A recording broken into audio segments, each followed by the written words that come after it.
Here is an example for rationalizing a denominator that is a binomial for section 7.5. So here's number 20 from your classwork. And so what I'm going to do is go through the steps to rationalize the denominator.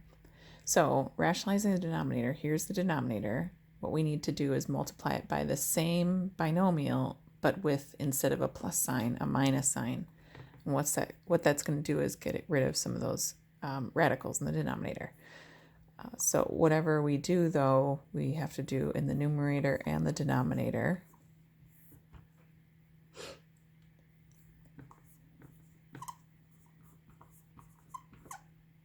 Okay, remember thinking of these as quantities, because then you're going to multiply everything out using either FOIL or the distribution method or that box method that I showed you. They're all the same idea, but you need to multiply them all out.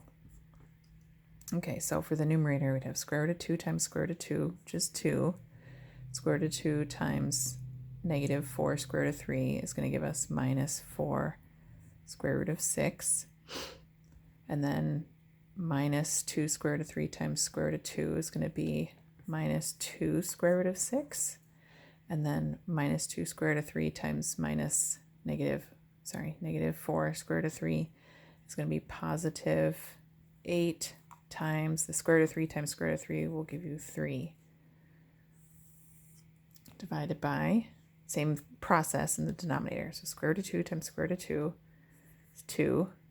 Square root of 2 times negative 4 square root of 3 is going to be negative 4 square root of 6. Positive 4 square root of 3 times square root of 2 is going to give us positive 4 square root of 6. This is what we should see happen, that these are going to end up being a 0. And then 4 square root of 3 times negative 4 square root of 3 is negative 16 times 3. Okay, so now we're going to simplify, combine like terms, anything that we can do here.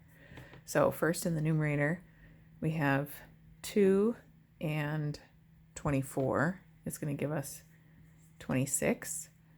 Minus 4 square root of 6 minus 2 square root of 6 is going to be minus 6 square root of 6.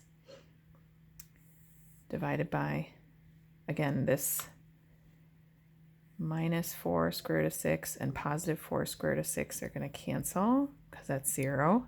So we have 2 minus 16 times 3 is 48. So 2 minus 48 is negative 46.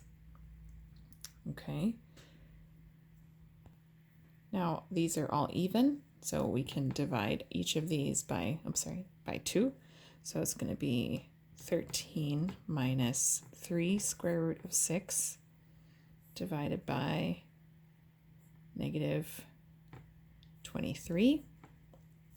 And you may see the answer written where the negative is brought up into the numerator. So what that would look like is negative 13 plus 3 square root of 6 over 23. And all that does is just, instead of the it kind of looks awkward to have the negative sitting in the denominator, so it's just making it up here in the numerator. And that is rationalizing that denominator.